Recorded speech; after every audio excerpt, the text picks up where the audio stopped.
And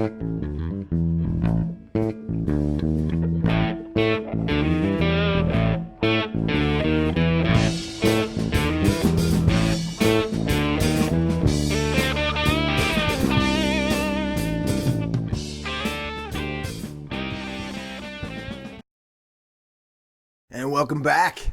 This is my brain. I guess we could call this episode 2.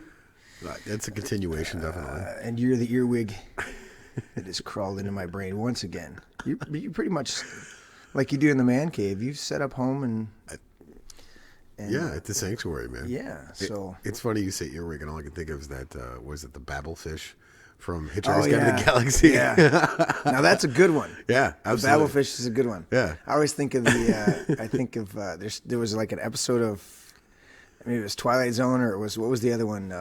Night Terror, what was it? Drawing a blank. You know what I'm saying? That show? Yeah. And then there was, of course, the episode of or the Wrath of Khan. Yeah. Star Trek Wrath of Khan. Yeah. And he puts those bugs in their ear and controls their mind. And then the last one that I think of was So I Married an Axe Murderer with Mike Myers. I love that movie. And he's like, she touches his ear when he's waking up, and he's like, don't do that. It was this episode of Night, whatever it was. It was Night Terror, Night something like that. Yeah, It wasn't Twilight Zone. I had to be. There was another one, another show like that. It was. Anyways, the name will come to us. Somebody out there knows, but this is recorded, so you can't Google that. Yeah, you can't. DuckDuckGo that. GTS. Yeah, Google is the corporate devil. They're the ones doing YouTube where we're putting this up. But I think it's hilarious because they have that commercial now on YouTube.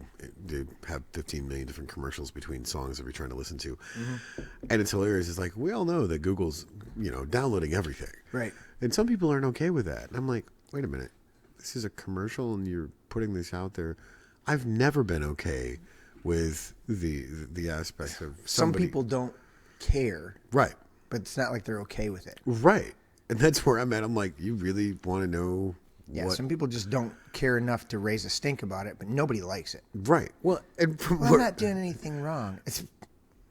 From where I'm at, I'm like, okay, fine. If you're listening to me, you're probably going to need therapy after some of the conversations I've had. Yeah. Because what's rolling around in my brain. Yeah. How does that work? Okay, so here's my brain. Right. And you've crawled into mine. Right. And now yours is inside there too. It's like an exponential. It's brainception. Yeah. We'll have to make a new science. They've got quantum physics and they got all sorts. So we'll have to come up with brain inside brain. Right.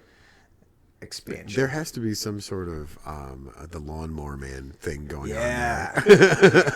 All the nostalgic movies. Yeah, right. So the continuation of this, part 2.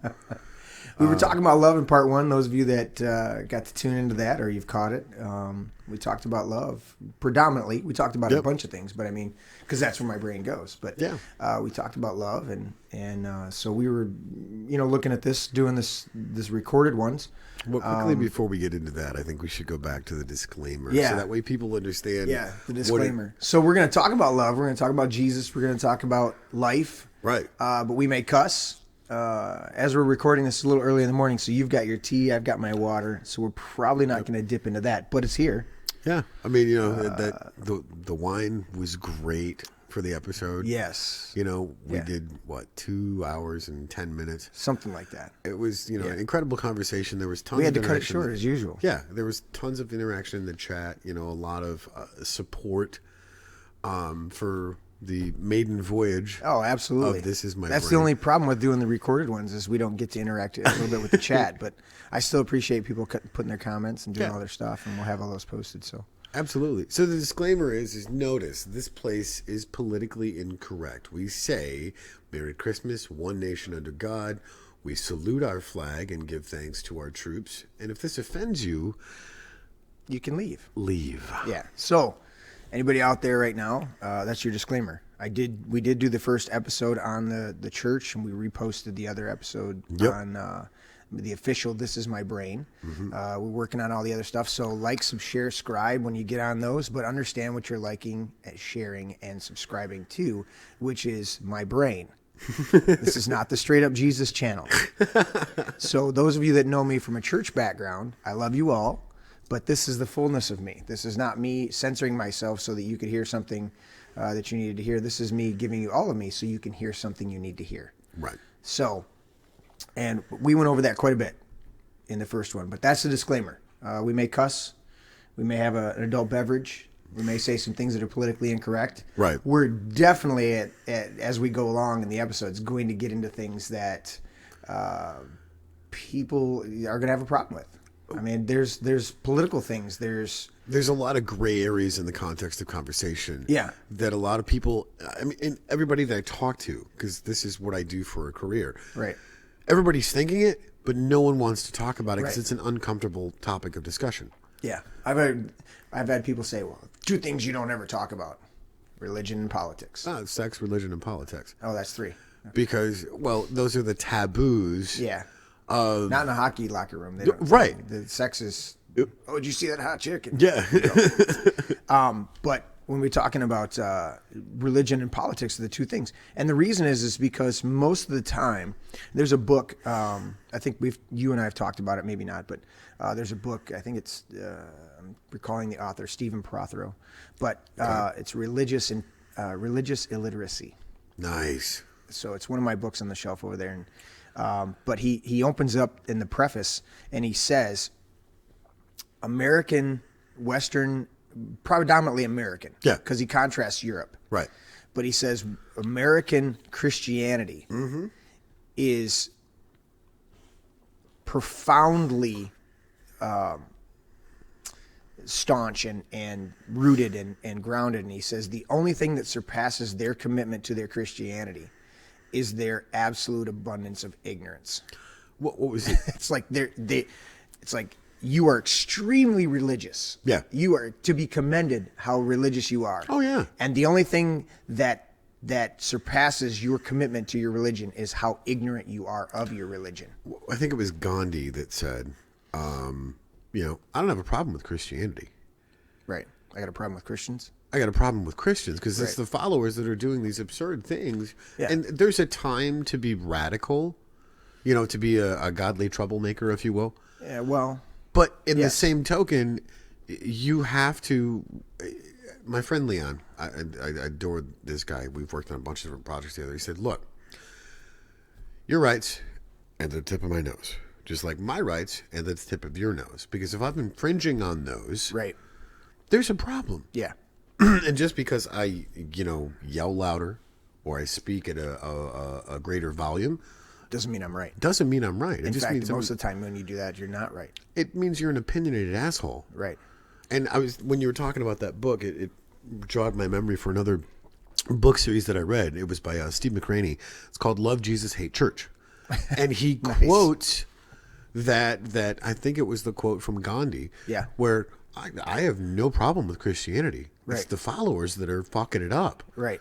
And that blew my mind. I'm like, this dude is talking Gandhi about didn't say fucking it. But, Right. But yeah, you paraphrase. But no, that was the quote that this guy said. Yeah. Who was writing this book called Love, Jesus, Hate Church. He's like, what is this big fallacy that Christians can't swear, can't drink, can't smoke, can't do all of these other things? In fact, he has a title in one of the chapters of the book, Is Masturbation a Sin?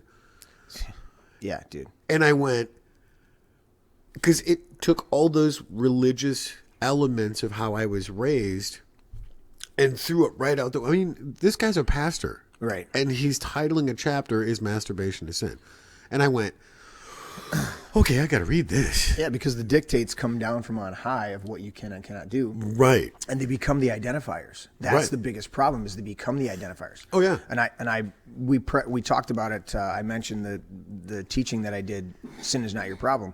And in that VHS, that's the other thing that I talked about. I'm like, you stand up in church and testify, and I don't, I used to drink, I don't drink anymore. I used to cuss, and I don't cuss anymore. And I used to, whatever. Right. Whatever I used to smoke, and I don't smoke anymore. All these things that you don't do anymore. Right. And as I'm teaching that, I said, yeah, but what do you do? Right. You're telling me all the things that you don't do, and they're identifiers in the negative, but then when it actually comes down to it, you're not doing it's like, what are you doing? And that's where we came up with where we talked about the love aspect of it. It's like, what the hell? It's like, all right, so, you don't cuss and you don't swear and you don't do this, but you're rude and you're mean, right, and you're a dick and you hold things against people and you can't just come up and give somebody a hug. That was one of the most difficult things growing up for me, because growing up in the church, and I hated it. I mean, it drove me insane. Yeah. Because it was all about these rules and regulations and guidelines and boundaries of what you can't do. So the question I kept asking, and the only one person that could answer was my grandmother, was, okay, fine, what can I do? Right, exactly. We can't dance. Right. We can't play. We had every card game except an actual deck of regular cards at my grandmother's. Well, and that was it was like, thing. what?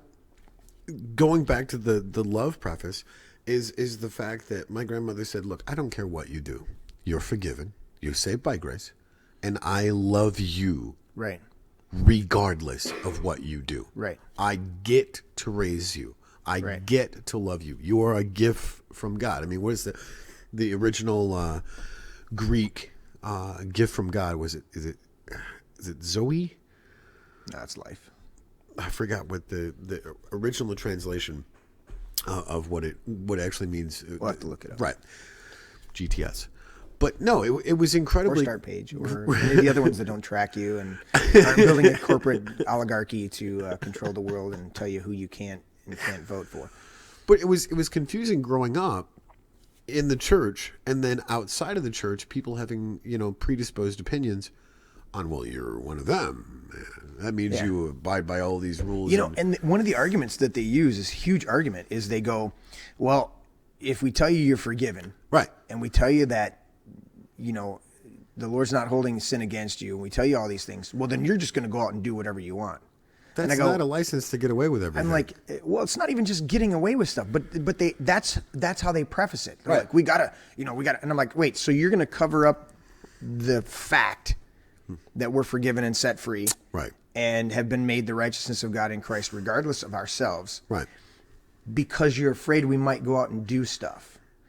There's something wrong with that. And Thank here's you, the Constantine. Reality. Exactly. Here's the reality of it is that when you truly enter into a love relationship, and when you're committed in a loving relationship, married, okay? Yeah. Of course, temptation's going to come. Well, yeah. But when you're in love with somebody, I go back to that, and I've said this in a number of messages that I've taught. Right. There's a song out there. There's several songs, but there's one in particular, right? Right. And he says, when a man loves a woman, he will turn his back on his best friend if he put her down. Yeah. And he goes through the whole song, and he's saying, when a man loves a woman, he don't give a shit about anybody else. He doesn't take, it's hard for him to get up and go to work. It's hard for him to do this. It's hard for him to do that, because he wants to be with her. And that's the same thing with the Lord. When you're truly in a love-connected relationship with God, that's why Jesus said all the commandments are summed up in these two. Love the Lord your God with all your heart, soul, mind, and strength. Love your neighbor as yourself. If you do that, it'll cover the rest. Because when you're in an actual love relationship, the rest of that falls into place. So instead of telling you to fall in love with the Lord and let you grow into that love, they tell you, don't do this, don't do that, don't do this, don't do that. Wait. Right. If I just fall in love with the Lord, you teach me how to love the Lord. Exactly. In fact, John says it in 1 John. Right. When he says, he doesn't say, go hang out with Jesus. Right. He says, our fellowship's with the Father and with his Son. So fellowship with us. Right. Why? Because he's intangible. Right. He's in the spirit realm. You have no concept of spirit realm. You're five senses oriented. You just walked into the door. Right. And if you can't touch it, taste it, smell it, hear it, or feel it, you don't know what to do. Right? And we're telling you, connect with the invisible God. And he's going, no. Right. Connect with us. We experience physical Jesus, but we've also experienced spiritual Jesus. We have this connection. So you connect with us physically. Right. And then you'll learn how to connect with God spiritually. Right. And fall in love. And as you fall in love, then you will not do all these things that are displeasing to the Lord, whatever they may be. And I've had the Lord. Dude, I was taught in church, you don't wear hats, right? Yeah. Apparently we're making ice over there. All right. You come in and you take your hat off, and it's reverence, right? And it's not just church. When you're at a sporting event or some type of entertainment, they ask you to take off your hat while you do while we sing the national anthem. We understand that, right? Right. I'm in church, my church, right, that I started, Heartland Fellowship Training Center. Yeah. And we got the music on, and we're worship. This is probably at least a dozen of us, maybe 15, something like that, and we're in deep worship. Yeah. And the Lord says, "Go put your hat on." And you know my fedoras that. Yeah. And I go, and I hesitated, and he literally goes, "Don't get religious on me, boy. Put your hat on." That's what I'm hearing. And I went, okay. So I go over and put my hat on, do it, and the anointing just, I was just like, I was instantly drunk in the spirit. I'm like, dude. And then he's like, put it on, and I looked over and he's like, put it on, and I took my hat off and I went over and I put it on one of the other people there, and they dropped to the floor. Oh yeah. Just boom. No theatrics, no bullshit. Yeah. Straight genuine stuff, and it was just like boom. And I'm like, that's, even that. I was being religious in that. I was being, right. Oh, you don't, that rule, And I think of all the prophets in the Old Testament that, Ezekiel is a huge one. Yeah. Isaiah is another one. Yep. Two of the prominent ones. Of course, Jeremiah got his ass kicked all the time by every time he opened his mouth. He talks about that in chapter 17 or 33. Why is everybody picking on me? He's like, Lord, I don't want to say any more of what you tell me to say, because every time I do, I get my ass kicked. It's like, seriously. And Enough. And then he goes, but nevertheless, I will say what you want me to say, even though they beat me. What? Growing up, you and I both know, to navigate, our formative years, we do some screwed up things for love. Oh, absolutely. Or our misconception of love. That's where most people get the overzealousness. Well, I look at my grandmother, like I said, with the last episode, she earned her sainthood by raising me, because she was this amazing matriarch of regardless of what I did. And I was a straight up asshole growing up because I hated the world, because my illusion of safety, which I thought was love, which I thought was, kindness, compassion, all of that stuff, was ripped away from me at 10 years old. Mm-hmm. Sorry, kid, you're not a priority. I'm going to do something else. Right. And here's my grandmother, who didn't ask for any of this. And she went, look, I don't care what you do. Yeah. I get to love you. And putting myself through these different situations because I hated the world, and it wasn't coming from a place of love, and having a horizontal relationship with a vertical one. Right. And going, okay, so this is love at $3.99 a minute. This is love at... wow, that was cheap back then. Well, right. It was expensive back then. It's cheap now. But that was, going to a strip club, wherever, right? Of looking for this acceptance of going, this is love. Mm-hmm. This is a physical, this is a mental or emotional barrier that I've broke down because I'm inebriated and I'm completely losing my stuff and bawling my eyes out and yada yada yada. Mm-hmm. And it's like, no, that's not love, because there's terms and conditions that apply. Because if you go this far, you're good. Right. If you go this far, nope. You cross that glass ceiling, that invisible barrier. Yeah. That went from love to messed up. Yeah. Well, again, we read through it, in the first episode that, love keeps no records. 1 Corinthians 13 is very, very popular, or very well known. Right. And it's amazing to me how many people in church, know of 1 Corinthians 13. Right. But don't attempt to adhere to it. It's a matter of, those are not, it's like, these are not the set in stone rules. Right. These are, if you're operating in love, here's how it works, okay? You can go through 1 Corinthians 13 and go, dude, you can't be rude. Right. You can't be this. You can't be that. Can't be this. Can't be that. Well, then that means I can't criticize somebody who's a dick. Right. When they're being a dick. Right. I'm like, wait a minute. Jesus called out the Pharisees all the time, the religious people, and called them. He's like, you hypocrites, you brood of vipers, you snakes. He made a whip and went hostile. Yeah, with the money changers. Oh, yeah, dude. I love that story. It was premeditated. I'm like, he comes back, and it literally says, he sat down and fashioned. He made a whip. And I'm like, okay, Lord. He's like, yeah, slow to speak, quick to listen, slow to become angry. Right. Slow to become angry, but I'm still getting angry, and you motherfuckers better recognize. You know, I mean, he's like, you will know that. Going down the Pulp Fiction. I am the Lord when I lay my wrath upon you. That's like some Old Testament stuff, and it's incredible that we see something that is so over the top and so zealous. Yeah, and then we go, I get it. Right. Wow, how come I didn't see that before? That yes, this is completely absurd. It's over dramatized. Right. But the principle still holds true. Right. We went all. You can pick so much out of just about anything. You can get a lesson out of anything. Absolutely. And that's the amazing thing is so many people, they go to scripture and they're like, oh, with the Bible, and they beat you. You know, they beat you with the Bible, like you were experienced. They're just gonna beat you with the Bible, beat you with the Bible. And the reality is, when you actually study the Gospels, Jesus only quoted scripture to the religious people. Yeah. You know, they were like, well, what do you think? And he goes, isn't it written? He quoted scripture to the religious people and the devil. Yeah. Otherwise, he would go, look at the trees. See how they grow? See how that? He's like, let me tell you a parable. Man went out into a field to sow his seed. Right. You know, he's telling stories. He's pointing out physical, things in society, right? You know, right. They're like, you know, I just love so many of the different things, and I go, wow,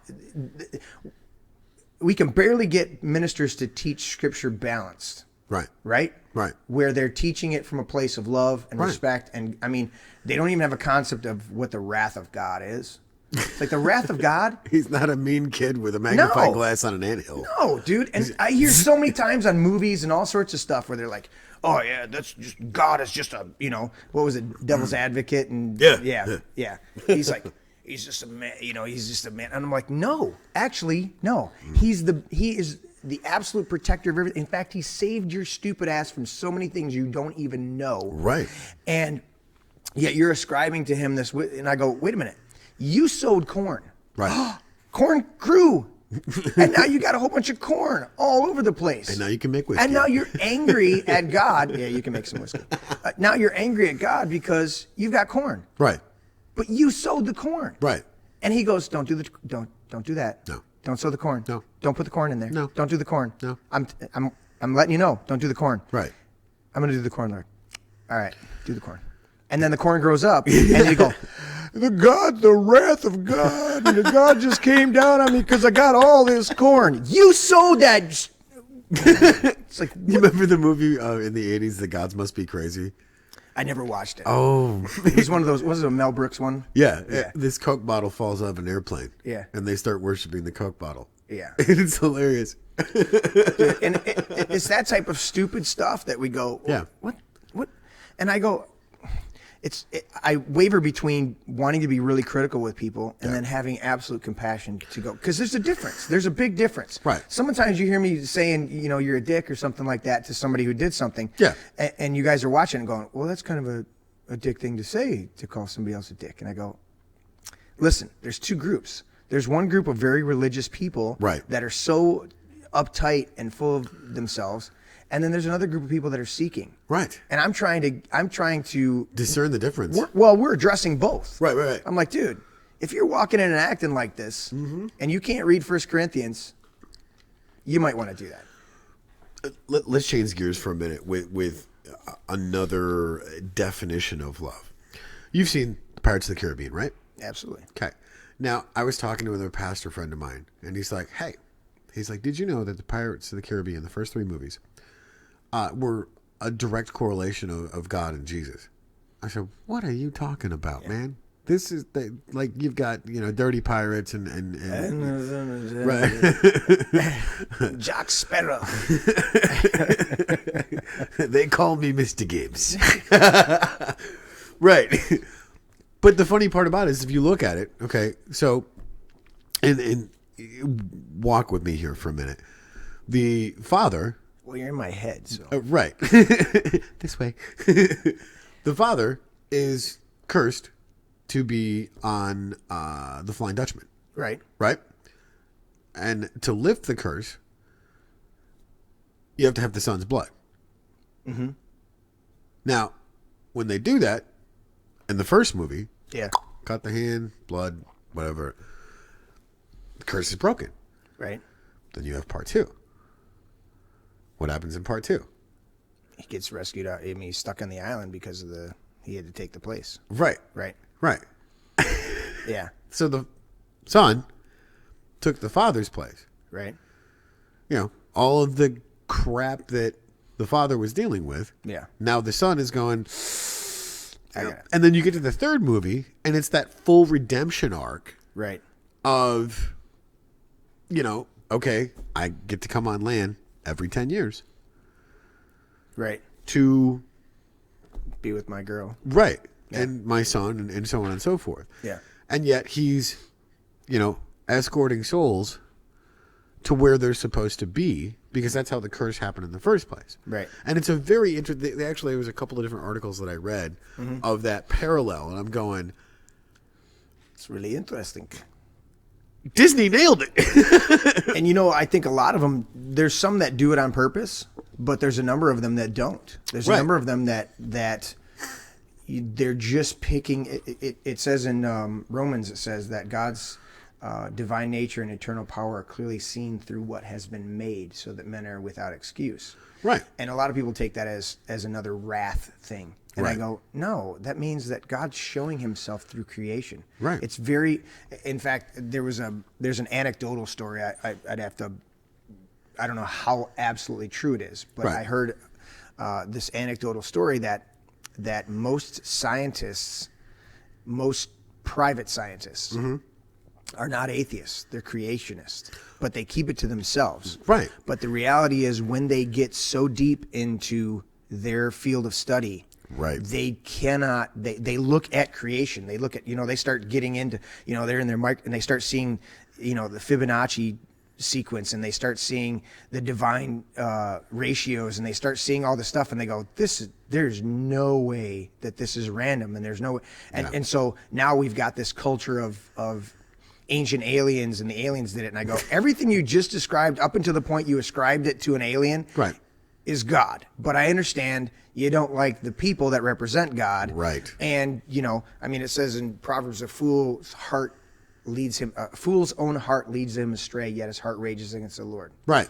And it also says that the fool says in his heart there is no God. Right. And so you're in that place of foolishness to where you're like, it's amazing how many, and there's a few. Right. There's definitely a few. But the vast majority of atheists, when you break it on down, there was a movie that they did that. He breaks it on down. Oh, it's they made a sequel to it too. The one where the guy dies in the street and God's Not Dead. Yes, God's Not Dead. Yeah. And he's hammering the student all the time in the classroom, just hammering him. Yeah. God doesn't exist, and he does the brain thing, and he's like, your brain doesn't exist, and there's no such thing as cold. There's only the absence of heat, and there's no such thing as dark. There's only the absence of light. And so he's doing all these things, and he's like, he finally pushes him to the point where he goes, I hate him. And you're like, how do you hate somebody that doesn't exist? And that's that you don't believe in. That you don't believe in. Right. And that's the that's the psychology behind it. You go, wait a minute, dude. Most of them come from an origin place of being wounded by God, wounded by people who represent God, or being having no background whatsoever. Yeah. But if you are atheist, agnostic, whatever, and you hate God, you've got a fundamental problem. And the problem is you get into that place, and Ephesians says that Paul wrote it in Ephesians where he said that the darkness has hardened their hearts so that they can't see. And I go, man, there are people that get so deep into it, and I'm like, until you go, wait, God doesn't exist? No, God doesn't exist. And I'm like, but you're really, really angry about God, somebody saying God does exist. Well, I just don't believe in him. And then you get to the root and you're like, you just... To revisit the conversation that we started with the last episode, when you found me after knowing me for 6 months and picking my, poor decision-making life. All right, I'm going to come pick you up from jail. Right. And I guess you're coming to live with me for a while. What? But that's the thing. Where's your clothes? It took what? I probably 2-3 months of, with a lot of reservation going, I really don't want to go back to church. And you weren't pummeling me. No, I got up in the morning and said, we're going to church. Are you going or are you staying here? Right. That's what I always do with everybody. And like, it was so funny. Here? Right. When I came back from work the one day, I'm like, hey, church on Sunday, right? What's going on, man? Why you look like you seen a ghost or some shit like that? Well, what had happened was... well, see, the way it went down... I was driving home, and then there was a voice in my back seat saying... And I was the only one in the car. Hey, Tony! And you're like, well, cool, you're going to church Sunday then, right? And you walked beside me, walking into this church, and I'm like, I ain't doing this, man. I ain't doing this. Nope. No. And we were 3 steps into the door... Because there was a bunch of people in front of us, right, going up the steps. Yeah, and I got 3 steps up and just immediate acceptance. Mm-hmm. And it wasn't. Oh, I didn't talk to anybody except for you. Right. And I'm going, is this a thing? Yeah. And you're like, you good. Yeah. Feel it out. This is the way it should be. Right. And there's still some rough edges here with some certain people who are growing into who they're supposed to be. Right. But by and large, it's it's a good spot. Well, and that was the thing, is the fact that, it was because of your brotherly love. Because I had walked away from the church for 10 years. Right. I was like, screw you guys. Right. I'm going some other place. And I studied all kinds of different things. And, like you were talking about, there's truths in every sort of incarnation of a belief system or faith system. But the biggest thing is a lot of the conversations that you and I'd have till 2, 3 o'clock in the morning was, well, what does it say? Start there. Yeah. Don't take someone's inflated opinion or overzealous ego. Yeah. To go, okay, what does it say? You always go back to the roots. Always go back to it. And then, obviously the shoe-in for me of going, wow, the music here is great. How can I contribute to this? Right. And, the seasons changed and so on and so forth. And then I became part of the praise and worship team. And I'm going, 6 months ago, I wanted nothing to do with this place. Right. And now I'm on the praise and worship team and people are going, wow, the praise and worship is so incredible. And some of it was lip service. Right. I knew that. You phoned some of it in. Right. You can't be up every day. But it was one of those things where... It's not disingenuous, but sometimes you got to push yourself. Right. But it was the reception from people... Because you've got your haters. It's like, well, he's been here for 6 months. What's he doing up there? Blah, blah, blah, blah. And then there's other people where it was just like you... Mm-hmm. The light's on, but nobody is present. Yeah. Because everything else just disappears. Right. And I say all of that because, like I said, when I came into your life, I was not in a good place. Mentally, emotionally, spiritually, physically. Right. And you're just like, brother's got a hug. Get some, bro. But it was great because, through our 16-year, brotherhood, there's been a lot of that where we've leaned on each other, not having any idea how to navigate some of this. Right. And going, look, whatever it is, man, I'm going to love you through it. Yeah. And it was always really cool because some of the oddest things where, you've come to me and you're like, I'm struggling with this. Right. And I don't like it because I'm going to figure it out. Right. And I'm like, dude, you're good. Do you? Yeah. It's me and you, man. And you're like, no. Very matter of fact. Right. But yet it was, it was that unconditional level foundation of, look, man, I love you. You're my brother. Right. Through and through. And the same thing for me. And the great part about that is watching so many people, especially now, coming down to the man cave, and they're just like, I don't really know. I mean, this place feels cool. Like, yeah. I'm enjoying your barbecue, Silas, but got some questions. And it's funny because every single person that has come down here, they're like, wow, I didn't realize the tribe could, I mean, I don't know how many times, whether we're playing music, whether the one time that you taught, dude, there was not a dry in the house. Because it came from an origin of love, of, look, all right, don't beat yourself up. No, there's too much. You got enough people. Right. Hey, if you see, your brother or whatever struggling, go over and go, hey. Gotcha. Your crown's a little more straighter now. Right. You cockeyed, but.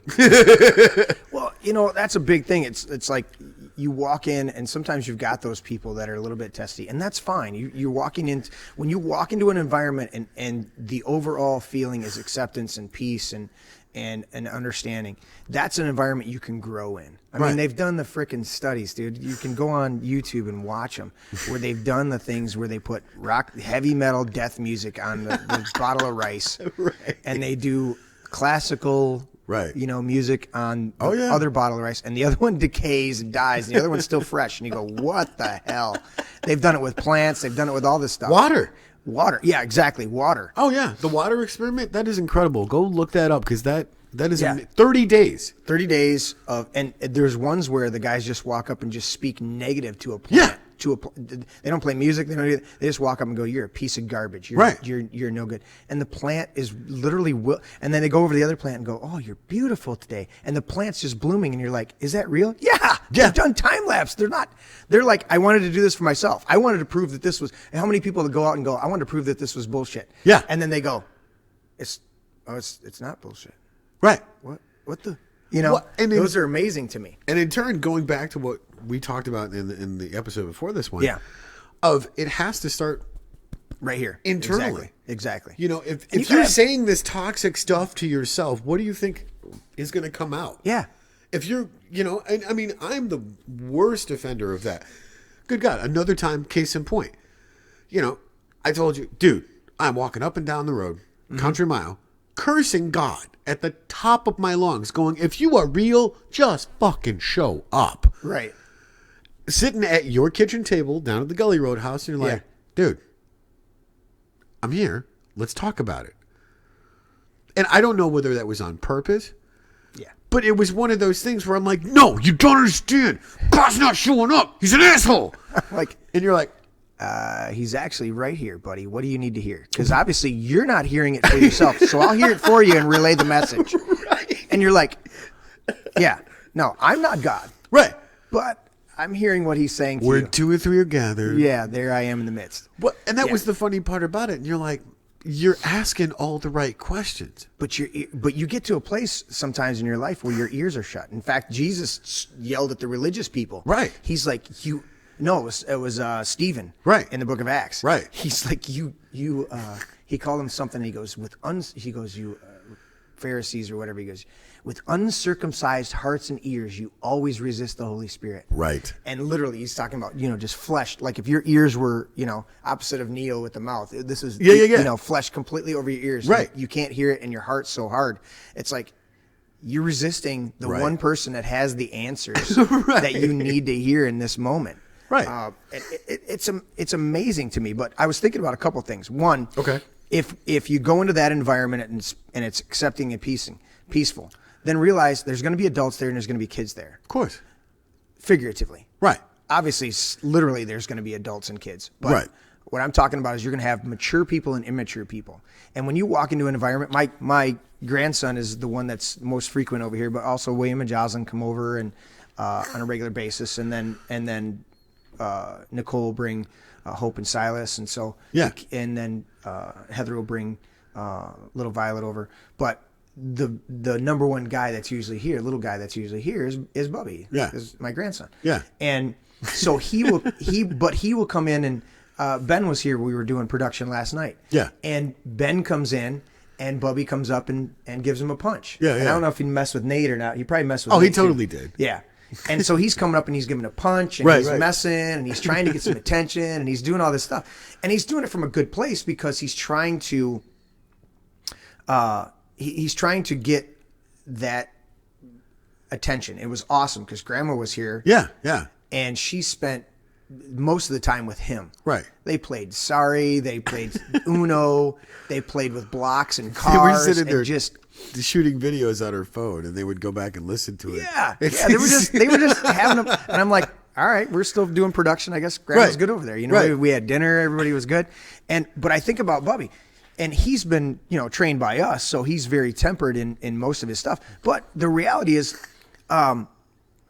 when you walk in any environment, Yeah. the kids may come up because they're immature and punch you or jab you or do something that you go, dude. And that's an exact parallel of the immaturity that you walk into church. Right. But you've got to sense the overall atmosphere. Right. What's the overall atmosphere that we're creating here? Or that we're not even just creating, but that we're perpetuating. Well, and I think it's funny with the little guy. I'll say something to get him fired up. Yeah. Because, that's how it might work. And I'll be walking away, and he'll be following me, punching me as hard as he can. And it's almost, I love you, you jerk. I love you, you jerk. And I'm going, that's cute. You're going to hurt your hand before you hurt my butt. Right. And it's so funny, though. He's five. They're, as kids, they're all five senses oriented. Right. They're oriented in that area of taste, touch, feel, smell, hear. And so that's where their orientation is. Right. So when they come up and they're physical, I remember working at a boys camp. I was one of the night watchmen, but I also did sometimes they would call me to do daytime duty, but basically night watchman. I sat there and watched TV and then walked up and down the hallway every 10 minutes, Yeah. But working there, sometimes I would do the day shifts and stuff like that. They would need some extra help. And this was a camp that started out as all minimum security juveniles, male juveniles. And then it progressed to where they was a Christian organization. And then they started taking government money. And I don't think it was totally nefarious going after the money. I think the government came to them and said, we've got other kids. Right. And we'll subsidize you. And so they went down that road. And so we ended up having, we had anywhere kids that were, petty thieves, all the way up to kids that were, we had one kid in one of the houses that had killed somebody. Wow.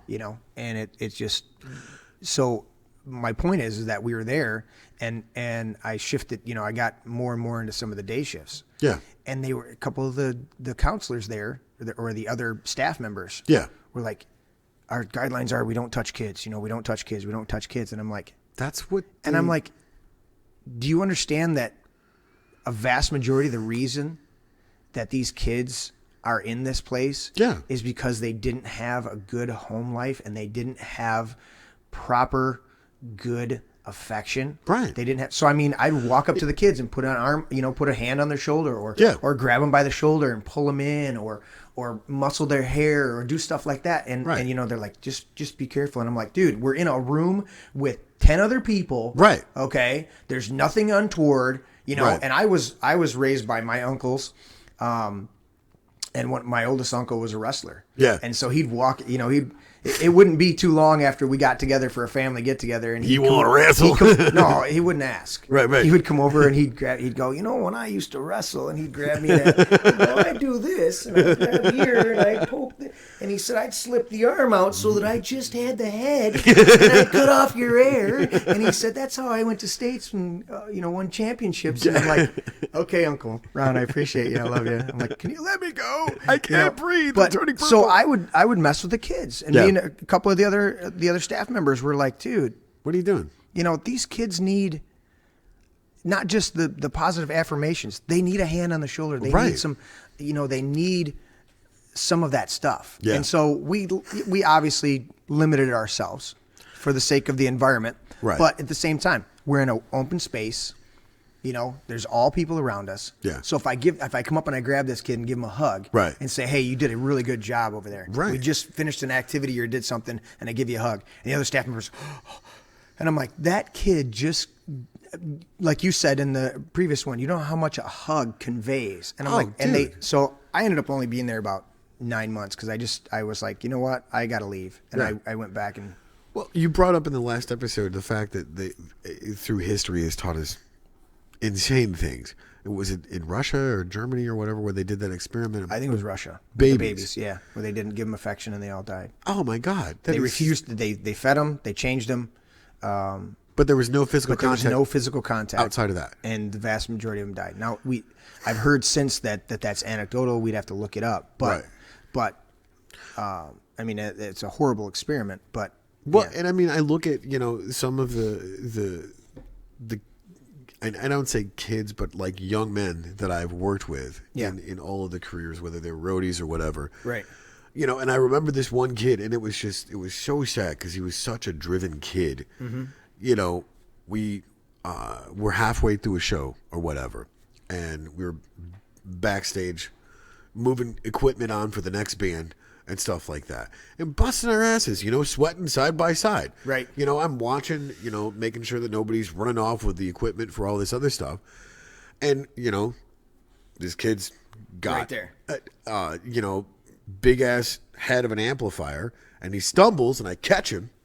Right. And then he sets it down, and he's like, "Oh, that would have sucked, dude." And I go, "Look around here," because it was one of the last things we had to get from, you know, out of the trailer or the van or whatever it was that they were hauling stuff. Yeah. I'm like, dude, look, we did all of this, and now the band's going to be ready to go in less time. Right.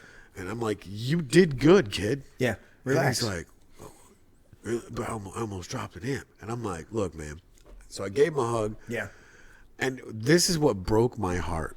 Because, you know, the kid had a crappy home life. He's like, man, I wish my dad would do that. And I'm going, so how is it that you've got the likes of me, Right.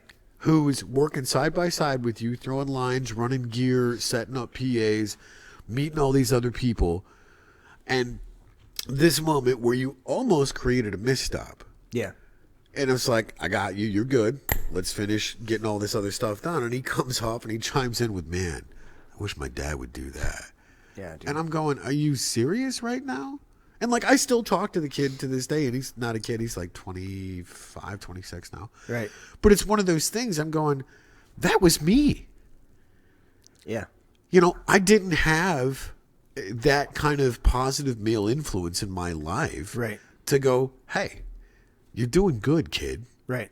You know, maybe it's a professional, a relationship that you have with somebody. Yeah. Or maybe, you know, you're filling that, you know, older brother or father figure role in these young men's lives. But to say something like that of, hey, you're good, man. You know, give them a hug and whatnot. And they're just like, man, I wish my dad would do that. Dude, straight up, no filter, no bullshit. That fucked me up because that was me. Mm-hmm. Yeah. And we put ourselves in weird situations for love. And then when we get it from an outside source, it's like, why are you being nice to me? I don't. This is different from my experience. Right. This is contrary. You know, and And it shouldn't be. It should be. right. We nurturing accept and all loving. the toxic garbage that's thrown at us because we can deal with crazy and insane. Right. But when someone legitimately Generally loves you. Right. It's Goodwill Hunting. Right. No, not you, Sean. No, Right. No. It's not your fault. It's Right. not your fault. Don't you know? be fucking with me, man. Don't yeah. It's like, and that's really the crux of this. The heart of it is Right. when you've been so conditioned. Now, I had a different experience. Of course, didn't know my biological father. Right. I mean, he was around, but he was never in my life. Right. And you know, had mom's first marriage was a train wreck, and second marriage was you know, great family. I'm so blessed that we were Right. in the Gibbs family. But you know, my stepdad, he was working all the time. He did Right. the best he could. You know, I don't fault him. And but I was always an affectionate kid. Right. You know, it was me and my mom. Yeah. You know, we were tight. And Your mom's awesome. yeah, exactly. Yeah, I'm so blessed with my mom. Yeah. And I'll have her on here. She's gonna we got to get through a couple of these surgeries. Yeah. You know, to repair the damage done by cancer, and then she's gonna be on.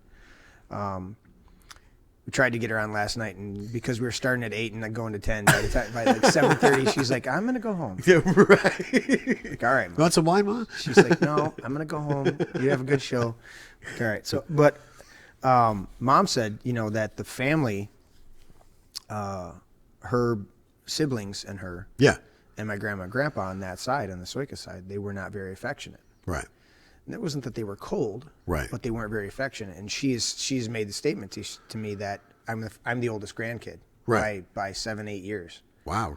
Yeah, I'm the number one grandson over there. So, and she said, and in fact, I'm only 7 years younger than my uncle. Really? Yeah. Nice. So I was in that quasi place of, I mean, it's kind of like William and Jocelyn with Bubby. Yeah.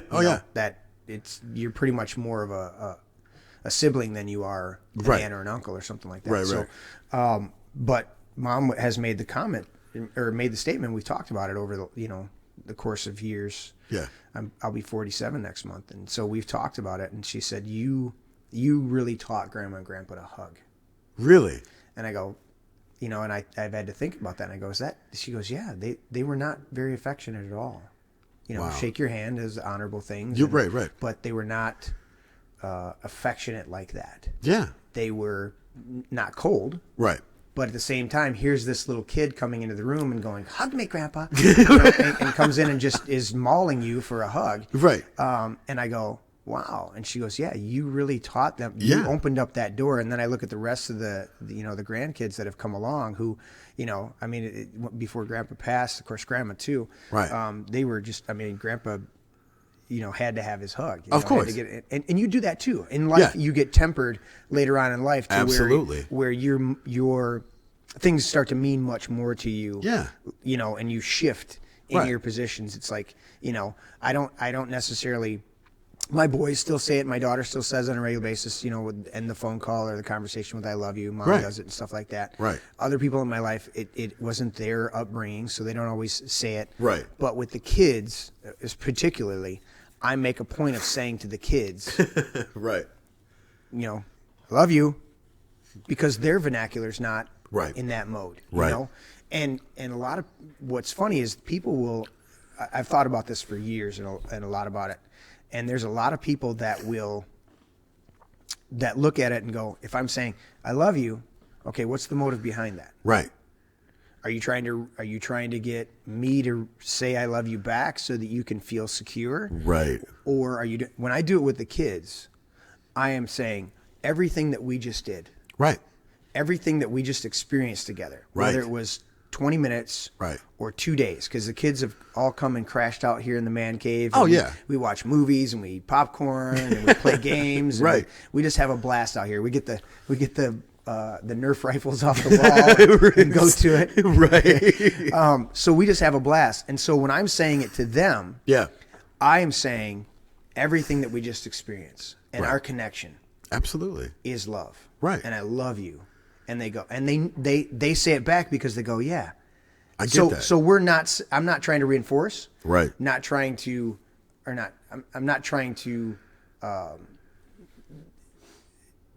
search. I'm not looking for, Right. do you love me? Yeah. Do you love me? We're not doing that. Right. We're not doing the give me some security and let me know Right. that I'm loved. No, you just experienced love. And all we're doing is enunciating the truth of that. "I love you." And they go, "Yep, I love you too," because they know they're loved. They've experienced love. Right. And now we're just putting a label to it, putting a name to it, a word to it. And that's what's great about that, because there's many different forms of that experience. Mm-hmm. There's been several times where we showed up down here and the kids, watching them leading by example that we've set. "Did you eat yet?" Yeah. Oh yeah. Absolutely. I'm Yeah. going, this little kid is doing what I do. Right. Because regardless of where I'm at, if I'm yeah. hosting, if I'm sponsoring or supporting or whatever it is, hey, Did you eat yet? did you eat yet? Yeah. Do you need to go grab a shower, or Yeah, what do you need to do you do? need a nap before we get Yep. this crazy thing off the ground? Yeah. And it's so funny that, just like you were talking about, creating an environment to experience, love of, Yeah. hey, I know you're not a people-y type person, so we're gonna, fist bump, Fist bump. We'll be all right. and you're good. Right. When you are ready, Yeah. We're right here. we're right here. And that's fine. What people's bubble are, what Right. what their level of, but But I every wanna- single person that has experienced that for a duration, one, not only do they go, okay, I can put my foot down and I'm not going to drown in 2 inches of water. Right. And if somebody else comes in, they're like, no, you dip, nope. I'm protecting this because I'm experiencing this. Yeah. And it's a healthy thing. I mean, look at, how many times through the course of our friendship and our brotherhood, where it's like, we can be absolutely insane with each other. Right. And someone else decides to chime in and we're both like, what? You think you're gonna join? Right. All right. But it's so funny because, my bad. I didn't realize that this was a Yeah. But of course, it's all in fun. Yeah. And messing with each other. Yeah. But it's funny when people do that. Then they get all excited and they're like, they want to get in. Right. Like, oh yeah. And they go, but what about such and such? And we go, really? That's what you got. That's what you got? I don't want to. Just watch and observe and learn. Because you're trying too hard. I want you to say no. Right. I want you to think about it. And you know, Bill. Yeah. He's got an incredible demeanor when it comes to meeting people for the first time. It just makes him incredibly welcome and finds out all of those things that you can celebrate because that person is that person. Right. And he draws that out of him and makes him hungry. I mean, he did that with me. He's done that with you. He's done that with tons of different people of going, I see this spark in you. Right. And I want to take that spark and I want to fan it into a, 4 mountainside forest fire. Right. And they're, I want to do that. That's awesome. Right. But, it was funny because it got to the point where we literally started out as, coworkers and colleagues and business partners to very similar to this, to where anytime we saw each other, like you and I have done for years, we cannot greet each other without a huge bear hug. Right. Yeah. I mean, you can't hug each of us tight enough because it's, you were missing from me. Right. It's not that, that twisted, I'm codependent and I'm losing my shit. It's just pure brothers giving each other a hug, man. Saying, it's like, dude. And I'm so excited for him to come home and having, dude, we had the completion of the kind of the big three here going on. Yeah. Well, and I didn't know, our first time going down there. Yeah. What the restrictions were. Right. And so I'm like, you watch shows and stuff like that, and, right? Where it's like, don't touch. There you go. Okay. No, dude, we were in an open. So we're not doing a conjugal visit. We were in an open cafeteria or open visiting space, and of course he's in a high end federal. Right. So I mean, he could walk off he could like walk out the door. Right. But then he goes to a place with bars and oops. I mean, there's a section in there where right. if you do something stupid on the campus, you can get thrown into that place. Right. But the campus, it's one of those. It's not like a cupcake. I mean, he's still regimented and restricted and has got to do his things. But at the same time, it's not. He could walk out. Right. That you could walk off the campus, but nobody does there because then you go to a bigger facility and it's not very nice there. But yeah, it was like we didn't know how much we could do. Yeah. And he just, we walked in, they checked us in, they're, signed the paper, you go, you do all your shit, and you walk in and with the kids, and we're just like, boom, William, Giles, and me and Tanya are just like, we're all crying, and we're like, dude, just a little while longer, you're gonna be home. Yeah, dude. I mean, we spent from 8 in the morning, 8 to 3. Wow. Saturday and Sunday, and it was incredible, dude. It was just incredible, and I can't wait we talked about so much stuff, and but yeah, he'll be sitting here. We're gonna do another show. Yeah. When he gets here, we're gonna launch the Food in the Spirit. Oh, I can't wait for so that. We're gonna do our cooking show. Absolutely. So we'll cook and have great conversation, and we're gonna show you how to cook a meal that we like to cook, and we're going to have a great conversation at the same time. Absolutely. And that's going to be a good one. But yeah, I can't wait for Bill to be here too. And there's a ton of other people. I'm going to do, we want to do our, in This Is My Brain, I'm going to do a series of Second Amendment ones, gun ones. We're going to do a series of, with music. We already pre-recorded a bunch with music. We've got 4 shows, I think, just with music. So we're gonna get on those, but it's all about the connections. It's all about this is birthed out of our brotherhood, our relationship, and the love we have for. And I'm like, I'm looking at, dude, we could do this, we could do this, and we could do this, and I go, damn it, Tony, when are you coming back down again? Dude, and this is my brain, but you're in my brain, you little earwig. But that's the thing is going back to the foundational understanding of when you know what appropriate interaction is. Absolutely. When you understand that it's coming from a place of purity, of innocence, of wholesome, application. Right. Because I mean, I look. It's funny, but it's not, because it's one of those things that we joke around a lot of the times on our podcast that I do. Mm-hmm. Show us on the doll where he touched you, and Nate always chimes in. Here. And it's hilarious, and we laugh about it. But it's one of those things that we know that we're all slightly damaged. We're all slightly absolutely left of center. But in the same token is being around other damaged people, being around other, broken people, and going, look, man, I chased infinite amount of rabbit trails thinking that was what I needed. And when I got there going, this is not what I wanted at all. Right. There's no rabbit down here. Right. I feel like a tinfoil wrapped leftover that's been sitting out in the sun for 4 days. Yeah, let's throw that away. Exactly. And then, having other people to where they're coming in and they're saying the exact same thing. Right.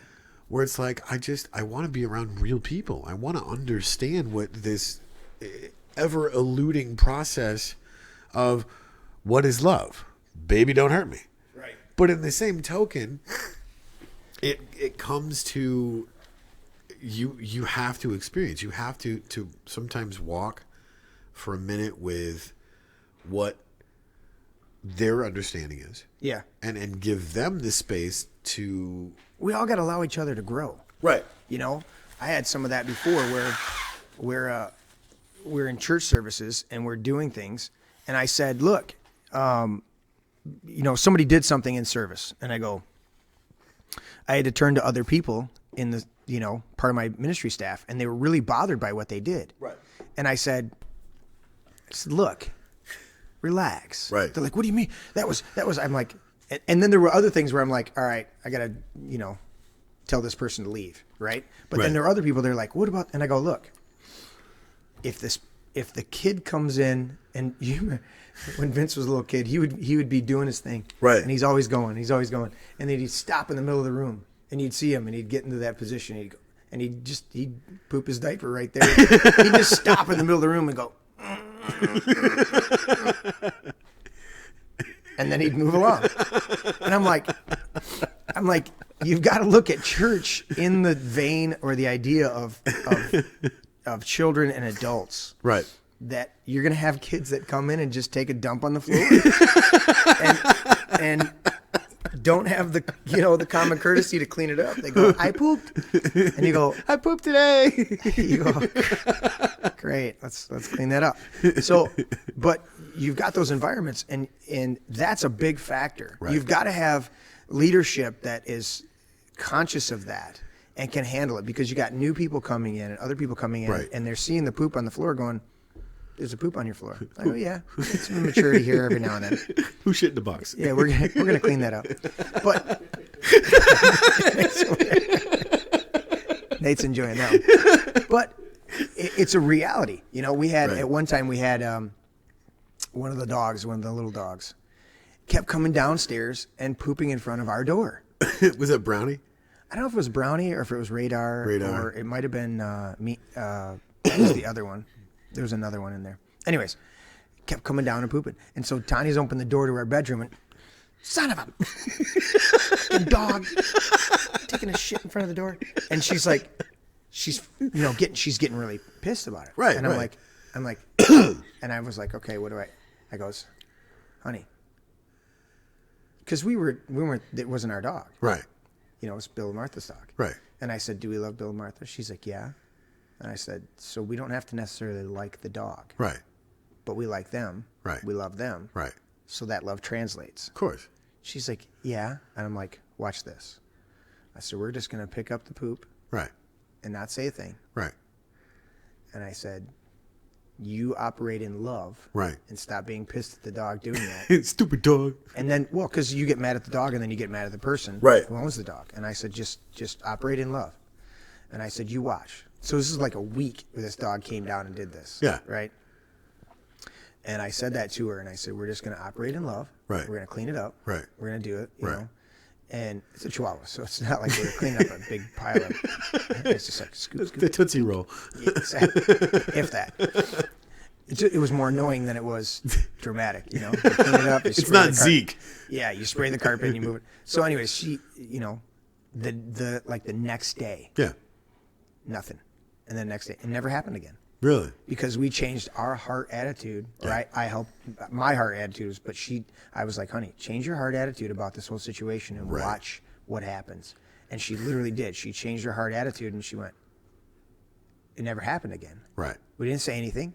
Right. We didn't, all we did was change a heart attitude. Yeah. And it affected the atmosphere. It Right. affected and that's what I try to get people to understand is you're walking into atmospheres, and we may have some little kids, we may have some dogs, we may have some things that happen around here. Right. But how do you operate in it? How do you do it? You know, do you change your heart attitude? You know, one of the things I was tempted to put up the thing on the man cave, but by and large we don't have that. We had one or two incidences, you know, this year, but the vast majority of the time, everybody who comes in knows this is a drama-free zone. This is a peace. This is a place of peace, and I don't have to advertise it. In fact, everybody that comes here does. They're like, dude, this place is incredible. Wait till you meet this person. Let me go introduce you to this person. Or everybody that's come from my hockey world or from other circles that we have, and all the people that you've brought, everybody that's come in here. I mean, we've had 50, 60, close to 70 people at any given event that we've had here, and we're doing. I mean, we've had some crowds in here. Well, and the 4th of July party, dude. That was huge, and I think that my birthday party is going to be a major blowout, dude. It's going to be. I can't wait, man. But the point being is, everybody that comes here, they come back and they go, dude, that was so awesome. Yeah, you know, and it's not just you know, the amenities, right? It's the atmosphere. They're Absolutely. like, dude, I mean, I don't know how many people get into my big chair and just zonk out. Yeah, dude. They're like, and then they wake up. Nate's got his hand up. Yep. And but then they wake up and they go, "Oh, dude, it feels so peaceful." Really good. And I'm like, "You slept on a chair?" Yeah. And they're like, "Yeah." Well, it is a comfy chair. It is a very comfy chair. I don't know why you didn't jump on the couch, Nate. That's what I said this morning. He probably passed out. Oh, he passed out on the chair. He totally did. He passed out on the chair. I'm done. So, but again, you've got to understand those things. When we're operating in love, you've got to allow for immaturity. You've got to allow. We don't allow for religious bullshit, and we don't allow for get that shit people out of being here. critical and people just being mean. Right. You know what I'm saying? When we read through the list of what love is, right? We read through it's not rude, it's not self-seeking, it doesn't boast of itself, and it doesn't do all these. And we go through it, and it always protects, always hopes, always endures, and it never fails. When we're reading through that list, it's like you've got to understand there's a balance in it, okay? And the balance is we're going to let things go for a little while, Right. and then we're going to shut it down on this religious, critical, negative bullshit side, Right. but on the kid's side, ignorant, just don't know any better, immature. Hey, if the kid comes up and slap you, realize I've done that. You've seen me do it with William. Yeah. And you've done it where William's he's just poking at you, prodding at you. Yeah. And I've literally just turned around and I've grabbed him and I put him in a big bear hug. And I go, William, I know you're here and I acknowledge you. Right. And you're special. Absolutely. To me, and I don't say it. You're special to. I don't say the bullshit ways. I'm like, you are important to me. Yeah. You are loved. But I'm right in the middle of something, buddy. So I need you to find somebody else to interact with. Yeah. Because you walking around punching me right now or doing stuff like that is unacceptable. Right. You know? And so we work at those areas. And so I remember the one scripture, it says, it talks about one person eats meat and another person doesn't. And one person eats only vegetables and another person does this. And he's talking about all these restrictions. And he literally says in there, the person who doesn't eat everything is the one that's got the issues because they're weak in their balance and their faith. He couches it all in faith. This is Paul writing that, and I think it was Romans. And he says Romans or 1 Corinthians, but he says they're weak, and actually the word in the Greek is sick. Right. They have sick faith. Right. And you think along the lines of being like anemic faith or lacking faith. But the point is, he's saying, look, you know, if you're eating meat or well balanced all the way around meal, right, and then you come over to this place and you are around somebody else that doesn't eat meat, you know, and you're 9 times out of 10, it's the vegetarian who's attacking the meat eater. The meat eaters don't attack the vegetarians. We could care less. Right. You know what? Give me that steak. Just stay out of it. It's got to have the X's on there. Exactly. And it's funny. My daughter-in-law went for about a year as a vegan. And the last 3 or 4 meals we've had here, she's tearing it up. She's in there and she's like, you know what? Every time I go vegan, she's like, I get sick. Yeah. And I don't have all the stuff. And she does supplements and she does other things. But she's like, when I get back to, and you got to know your balance. Right. My balance is way over here with meat. Yeah. Other people's balance may be just fish or you know, some other, you know, some chicken now and then. Yeah. You know, it depends on your level. But my level is I could do steak 3 or 4 nights a week, well, probably 2 or 3 nights a week. Right. And then have my variety of other things. Of course. But I'm a meat person. I am just, you know what I'm saying? Absolutely. But my point is in that passage, Paul gets to a certain point and he says, you who are mature, the meat eaters, the people that are doing, he goes, you need to bear with the failings of the weak. Right. You need to suck it up and deal with them. And he says, he's quoting and he says, just as it said, the insults of those who insult you have fallen on me. He's like, not only do you need to bear with their failings, right, but you need to bear with the failings of those who are insulting them for their failings. You need to suck it up. You need to be like Jesus and take that on. And so mature people operating in love, right, we absorb a number of that. In fact, I've had religious people in my midst where I go, Lord, I need to address that. And he goes, not yet. Right. Not yet. Right. You know, it's the Braveheart thing. Hold. And I'm like, this is coming. Hold. And I'm like, I need to say so. Hold. And I go, all right, Lord, I'm holding, but at a certain point, I'm going to have to address this. And you do. Right. But I literally, one person was coming into our midst and was being extremely religious when we were doing church services like that. Right. And just a bull in a china shop, almost literally. Yeah. And I had, and everybody's looking at me as a leader to address him. Right. And I go, and I turn right around and look at everybody else and go, endure it. The Lord's trying to teach him something. Right. Just endure it. Love him through this. Right. Accept him, because he's waiting for somebody to blow up at him for being the bull in the china shop. So he's got another excuse to run away. Well, and we're not going to allow that right now. One of the things that I just wrote down is before you diagnose yourself as unlovable, look around. Yeah. Who is walking in love with you and you don't even realize it? And if you're around toxic people that are just spewing venom and toxicity, you can change that. You can remove yourself from that situation. I don't know how many people that I've told this to. I'm like, get a 3x5 card. Right. And write positive affirmations on it. Stick it on your mirror. Right. Stick it in your kitchen.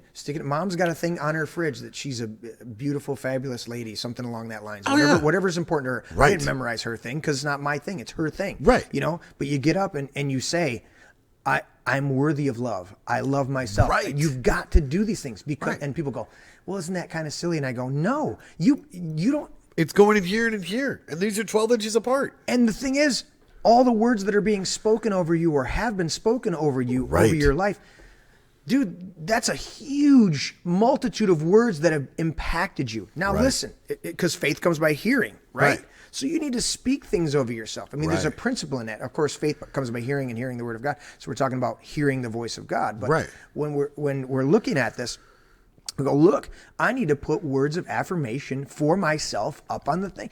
I've got stuff hanging in my bedroom. Right. When I walk in, I've got stuff, you know, around the man cave. There's stuff on, there's one of my plaques is up there. Stand firm. It's a scripture out of James. Right. There's all sorts of stuff around here that are positive affirmations. Absolutely. And when I go, no, you know, I remember as a kid, one of the scriptures that came up is one that David, I think it was in Psalms.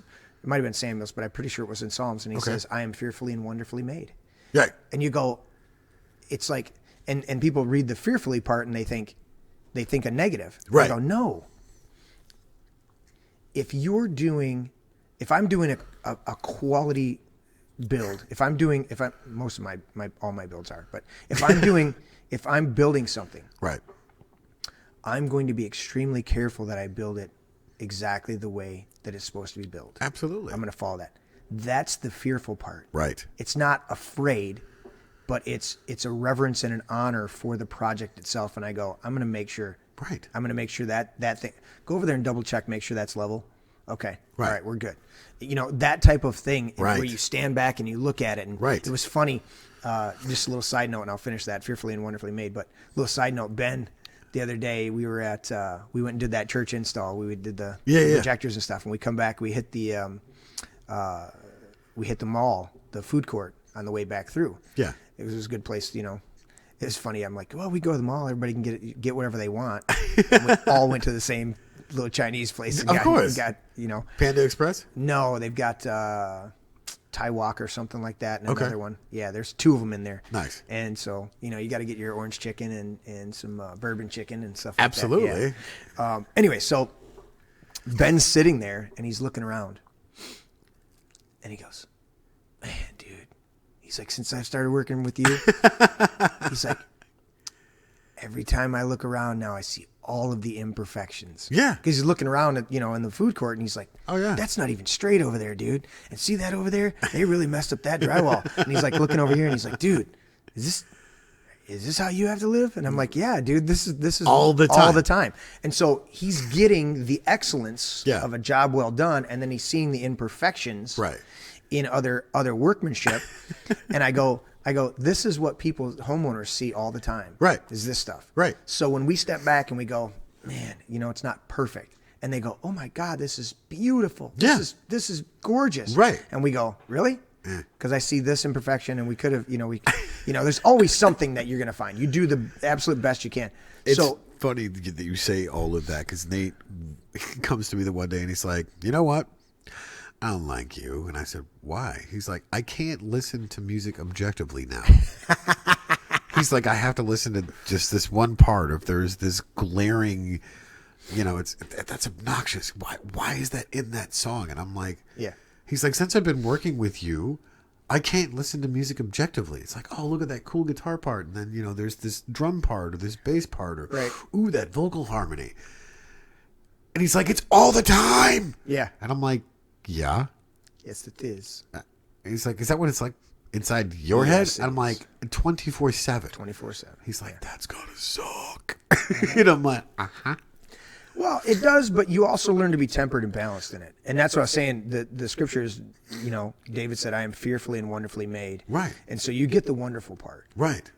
Well, to a certain extent, some people do. Some people don't. They don't get that the Lord loves you because you've walked into church and they're like, oh, you're a piece of shit. And they wouldn't dare say that from the platform, because then they would feel condemned for saying shit. But it's like they go, you're no good, and God's, you're so bad that he had to send his son to do, and it's like, that's not the way the scenario played out. I already know this. That's what I walked in here under the weight of. Well, but I'm not afraid to ask the question, what can I do? If you realize Jesus paid for sin once for all, right? But who did the final coup de grace? Right. The religious and political community. Of course. So what he did covers everybody. Right. But it was the religious and political people that he said, I have to do this for you, or you're going to be you're screwed. You're going to be really screwed. Right. With the rest of the people, he's like, I'm going to do this, and you guys are going to respond as you respond. Right. These are the people that I'm really trying to. He stood on the top of the hill, the brow of the hill, and he said, "How I long to gather you as a hen gathers her chicks under his wing, but you're unwilling." He kept pleading with the religious people and the political people to stop doing what they were doing and get the heart of God for things. What was it? John's disciples, John the Baptist. Yeah. When he's like, "Hey, go find this dude," and then they're like, "Well, what do we say when we go back to him, to John?" Mm-hmm. It's like, tell him what you've experienced. Yeah, exactly. Bring the good news. The sick have been healed, the devils are cast out, and everything like that. Because that was the testimony that John was given from the beginning. Right. And John, it's so incredible because, encompassing. We went over the definition in the first episode of what love is. Whether it's a verb, whether it's a noun. I mean, it always requires some sort of action, some concrete action of what did you experience. Yeah. It's not being stuck in your feelings. It's no. It's what did you experience? What did you think? What did you feel? What was the action that was going on that made you go, well, this is new and different. Mm-hmm. What is this? And it allows you to question, within reason, obviously, of I think I want more of that. Right. But I'm not sure. When you experience real love, it may take you a while, but if you experience enough of it, you will respond. Right. You will run after it. In fact, that's why most people end up in horrible relationships and move from relationship to relationship, because they get the love, but the discipline and everything else.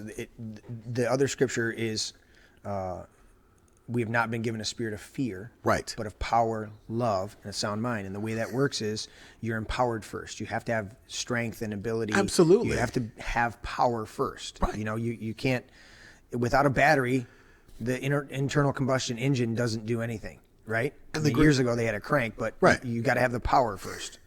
Then the love tempers the power, because you can get all excited and I got all this power, and it's like, you get it. You do the vehicle scenario works really well. You got to have power, right?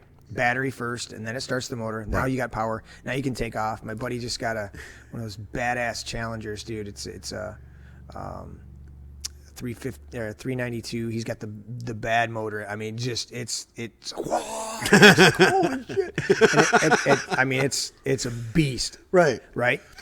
So take that scenario of that heavy duty car that's just ripping out of there. And then love tempers that, because you look around and you go, I don't want to wreck myself. That's love for self-preservation. Right. I don't want to wreck the people in my car, and I don't want to wreck somebody else, and I don't want to wreck the car itself. I love the car. So love steps in and tempers you, and then discipline balances it out. Right. To where you're like, okay, I'm not going to, so I can push this envelope, but I'm still operating in love. No, I'm going to be, so you got to have all three: power, love, and discipline. Right. It literally, in one translation, it'll say sound mind. The other translation will say self-discipline. But if your mind is sound, you will be disciplined. And if you're self-disciplined, it points to a sound mind. So the translation works either way in the Greek. But either way, you're talking about, I got to have power, love, and self-discipline. And, absolutely. And when you walk that road of all three of those together, that's where you walk into a beautiful, balanced life, and you're fulfilled. You can have, now I can have a drink, and enjoy adult beverages, and enjoy. I'm going to enjoy all this stuff, but then I'm going to come over here and this is not the time for it. This is at the time that we're recording. This is in the morning. Right. We're not having adult beverages. We may later this afternoon, but I doubt it, because you've got stuff to do and I've got stuff to do, and so we still have them here to let you know this is who we are. Right. But at the same time, we're not drinking it all right now. Right. We don't need it. We don't have to have it. Right. We like it. We enjoy it. Absolutely. We don't have to have it. Absolutely. And so that's the point. That's a big part of this point is when people talk about I'm not lovable. Well, you got to speak words of affirmation over yourself, and then you got to get into a place where you understand the power. It's the spirit of power, love, self-discipline, and what does that balance look like in my life? And that was what was so difficult for me, because coming from a place of that one person that loved me unconditionally, my grandmother. Mm-hmm. But every other person in my life, family, some friends, obviously, was coming from a place of just that constant mental and emotional beat down. Yeah.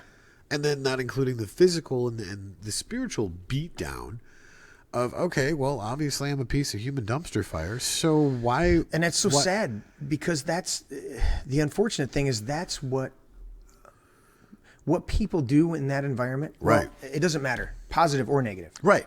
Whatever you project on other people is where you're at. Exactly. And so when they're beating up on you, it's because they're beating up on themselves. Right. They don't like themselves. And so there's one, Wojo, Wojo.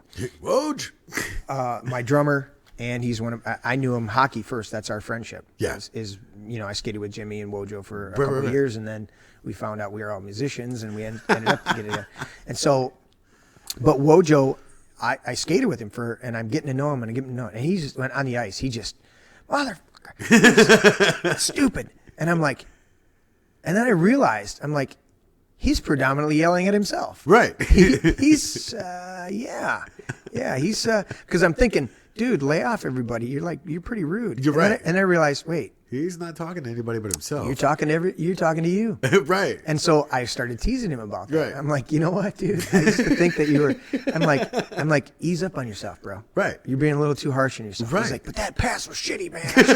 And I get it, but tone it down. So I've a little bit working on him because he's playing drums. He's like, oh man, I hate that. And I said, dude, it's all good. Right. And so we give him a lot. And he's a man. I mean, he's not a weak person, right? But he has this need to be overly critical of himself, right, in those moments. Not all the time. He's a very positive dude overall. Yeah. But in those moments, those heated moments, he just is overly critical. Oh, that was fucking stupid. And I go, dude, it's okay, buddy. But he's one of those ones where I go, he's more. Now that's a good example, right? But there's a lot of people that are very, very, very, very negative. Yeah. Oh, yeah. And they don't want to deal with their own negativity, so they project it. It's like you can walk into the average church today, on a Sunday morning and hear the message, and you can identify immediately where the pastor is. Right. He's up there railing on alcohol. Well, you have a problem with alcoholism. I've literally watched the 400-pound pastor tell me how horrible alcoholism, how drinking is. And I go, dude, you apparently can't push away from the table, and you're telling me that the guy who drinks too much has a problem? Right. Gluttony covers both. You might want to, but they don't want to deal with themselves. Of course. So they project on everybody else. And that's another form. It's not operating in love. When you project on somebody else, right, you're not operating in love. When somebody comes and asks you, now you're operating in love. And that's what was so difficult navigating that. And, you've come to me and talked to me several different times about how you navigated something that you didn't even realize you were doing. Right. With me, why are you coming? Why are you coming at from this angle? That's not you. And I'm like, oh, Jesus, I didn't even realize I was doing that. Yeah. I'm a shithead for projecting that because that's not me. I mean, and right. we've become very comfortable walking around in both worlds. Right. Of the negative and the toxicity, and then, becoming more aware and more apparent in the present of what is healthy relationships, what is healthy and appropriate love. Yeah. And, you said in the first episode, sometimes you got a tough love. Exactly. Does that mean you're loving any less? No, that means you're even that much harder and on purpose of, look, I love you. Yeah. Period. Yeah. There is no buts. There is no howevers. And I gotta say that on this. The tough love comes from the tough love aspect has to come from a place of love. Absolutely. That's where people miss it. That's where they fail in it. Right. Is they don't get into a full love relationship. Right. And then they go, well, I had to give them some tough love. Yeah, but you don't love them. Right. You gave them some tough love. Right. But you haven't actually loved and then gotten tough. I'm going to love first. Yeah. To the point of exhausting myself. Right. Then I have the right to give some tough love. And we've done that. And all the relationships around us, we do that to where it's like, I've loved you intensely. Right. And now I need to love you tough. I need to give you some medicine. Because it says faithful are the wounds of a friend. Well, you got to be the friend first. Right. You can't be you can't just have an attitude with people. And I had to deal with that a lot in church. It's like, dude, as a leader in church, I had to look at my staff members and go, look, if you don't, I said, don't go over there and think you're operating in tough love with that person and you don't have a depth of relationship with them. Right. Take a step back, say what you need to say, but you've got to understand, you've got to develop a love relationship before you get into, you can't just slap somebody in the head. Right. I need to update one of the displays that I've done in the past. But I had a simple display that I made in Publisher. Right. And I literally said, I had the word relationship. Right. And I think the relationship was faded in the background. Okay. And then the predominant words were, will it, up top it said, will it help or hurt? Right. Those were the two big words on the page, were help or hurt. So will it help or hurt relationship? Right. And it was just a visual for everybody to look at and go, is this action going to help or hurt relationship. Right. Knowing that the wounds of a friend can be trusted. Yeah. And a brother, a friend loves at all times, but a brother is born for adversity. And all those are in Proverbs. You can look those up. But those are different things to say, you know what? Faithful are the wounds of a friend. Right. They're faithful. So when you wound me, but we have to be friends. Right. And that's not a casual friendship. That's a depth of friendship. Absolutely. And you've got to know, you've got to feel that out. If we would work as much at space exploration as we do inner space exploration. Absolutely. It's like people want to go search the Congo and Right. and have at it. Do what you do, right? Yeah, find the cure for some sort of... It says that the heart of man Right. has no depth. Right. I'm paraphrasing the scripture, but it's basically it's a man's, in Proverbs it says it's a deep well, but a man of understanding draws it out. Right. And so when you go in and you're bringing things out and you're pulling things up, and that's good, bad, ugly, that's whatever it is, but we're going to dig in there and we're going to bring this stuff out, right, so that we can we can either exemplify things and magnify things that are really, really good, or we can try to work on or remove things that are not good, but we got to dig in the heart. If we would work as much on our heart as we do our... You're standing, you're on your knees, you're face down in the trenches of that mental and emotional warfare, because it's a raging battle sometimes to be brothers internally. Right. And then not let that stuff that you're struggling with internally bleed over externally of going, dude, you're being a dick today. Right. What's going on? Right. And it's like, oh, well, shit. And I'm sorry. I didn't realize when you have a relationship with like that, that's the response. Exactly. Sorry, man, I didn't realize. Right. We have one of my guys that works for me, and we came a couple Right. weeks went by, and he blew up a couple times, and he came over, and I go, dude, what's going on? What's going on with you, man? Yeah, talk to me, buddy. He goes, I don't really know. I guess I'm just working through some shit. And I go, okay, I understand, but Bring it down a bit. You're blowing up over here, and that's not cool because we're all here with you, dude. So talk to us. Go ahead. You've seen the movie Patch Adams, I right? love it. Yeah. Okay, so I pulled up sonnet number 17, which is the poem that he reads to the girl. Okay. But if you actually listen to the words, and I'm going to do my best to read this properly without mixing the words up, but it's by Pablo Neruda. And I went out and purchased the book after I read or saw the movie and read the poem, and I found it online. Right. But listen to these words and then translate that to, a brotherhood relationship. Right. Obviously your wife. Right. These very important, very impactful relationships that you have based off of love. Mm-hmm. This is what it says. I do not love you as if you were a salt rose or topaz, or an arrow of carnations the fire shoots off. I love you as certain dark things are to be loved, in secret, between shadows and the soul. I love you as the plant that never blooms but carries itself in the light of hidden flowers. Thanks to your love, a certain solid fragrance, risen from the earth, lives darkly in my body. I love you without knowing how or when or from where. I love you simply, without problems or pride. I love you in this way because I don't know any other way of loving, but this in which there is no I nor you, so intimate that your hand upon my chest, in my hand, so intimate that when I fall asleep, it is your eyes that close. Mm-hmm. And I mean that when I saw that movie and he was reading these lines, and obviously two of these, the two scenes in the movie were so powerful, that it affected you. I mean, I love Robin Williams in there and Philip Seymour Hoffman. I want to be the dick. It's like, but you don't have to be. You don't have to be. But in that, it's like at the end of your life when you're laying there, right? Who do you want? Do you want the prick, or do you want the person that actually reached you? Exactly. And it was incredible because that I've always taken that poem and that love sonnet. Yeah. Of how do I relate to these people? What do I take away from it? What do I contribute to it? Mm-hmm. To go, going back to the Chris Farley thing. Brother's got a hug, but it's that innocence and that simplicity of, we're not doing this formal form of etiquette because you are a person I love and I've built a foundation with.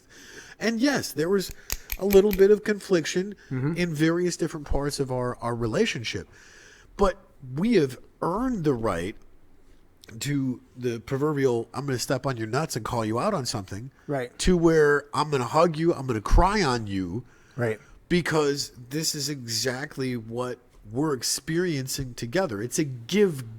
There's never a give and take. Right. Because if we're constantly filling each other's buckets up of, I love you, I speak, positive words of affirmation. Right. I'm going to give until it hurts. And with the immediate reciprocation of, I'm doing the same thing to you. Right.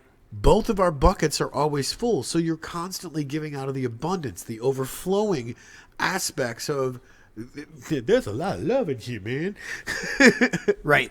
And never lacking or wanting, because it's a constant give. And it's, I was watching, it was some old television series or triathlon or whatever it is, or a marathon. Right.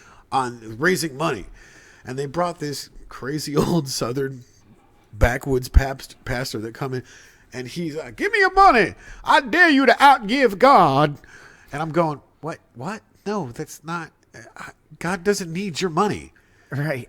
And it's funny because there's been several times where you and I have joked and going, I'm going to outgive you because I'm going to outlove you. Mm-hmm. And it's like, oh, you think so? No. You bring it. Because it's you're not going to I'm infinite in the love. But it's always so funny. You're going to compete with the guy who created it. Right. Good luck. But it's competitive in a healthy form of, dude, I am elated and honored to just love you as my brother. Right. And it's always that give mentality. I mean, there's been several times where, I come down earlier this summer. I went, dude, I got to get my head in the right space. Yeah. And you're like, well, we're doing this and we're doing that. Do you want to come along? And I'm like, no, I got to. Yeah. You were like, nope, I'm going to stay here in the man cave and just. I'm going to, write some music, record. I mean, I wrote 20 songs. Right. And only was able to end up recording 2. Right. And you're like, holy shit, you've been busy. And it's like, this is my thing, and you're like, man. You need to finalize those, dude. Oh, they've been driving me nuts. I'm just like, I got to get on there and fix it. I was flipping through my book the other day and saw those words, and I'm like, dude. Yeah. What are you doing with that? Everybody that is, I've showed the demo version of. Yeah, the raw version. Who's singing that? He's like, the music is great. I'm like, yeah, but and there's like those little glaring things where you're like, it's not the way I want it. Right. I'm having autism. Well, remember we talked about that. George Lucas famously said that movies are never finished; they're just abandoned. Right. And a lot of things in life are like that. Oh, absolutely. It's never finished ever. Music's never finished. It's just abandoned. Right. We get to a certain point, we're like, yep, that's good. Yeah, we could do 15 more things, but that's good. But it's that cathartic response of, I'm struggling, or I'm in a good place. Right. How can I help someone else because I love them?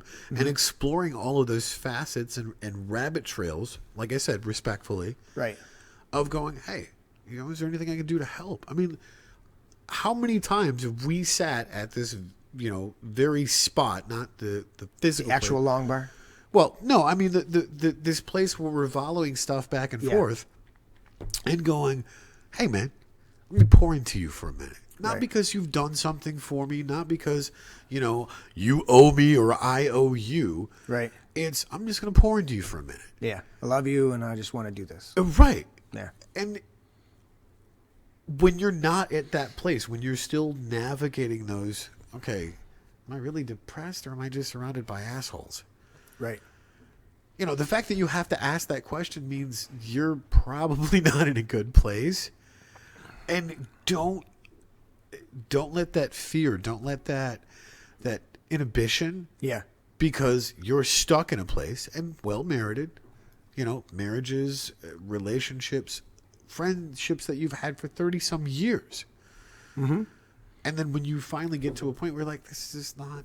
It's not working. We got to figure something out. Right. It's not good for me. I need to move to another place. And there's been tons of people through the course of the years that have been in and out of the tribe thing of going, man, I needed this. And I didn't realize how bad I needed it until I experienced it and it went, the water doesn't taste as good or the wine doesn't taste as good because now that I've had the great wine. Yeah. You go, oh, wow. That's exactly what I mean. You know, guys, girls, you know, the whole gamut of going, I don't know what it is, but it's like a drug and you're addicted to the real intimacy. Yeah. The real, you know, the real deal of, I don't know what this is, but I need more of it. And you go, that's love, baby. It's not $3.99 a minute. It's all right. You're experiencing something that is so tangible but elusive. Right.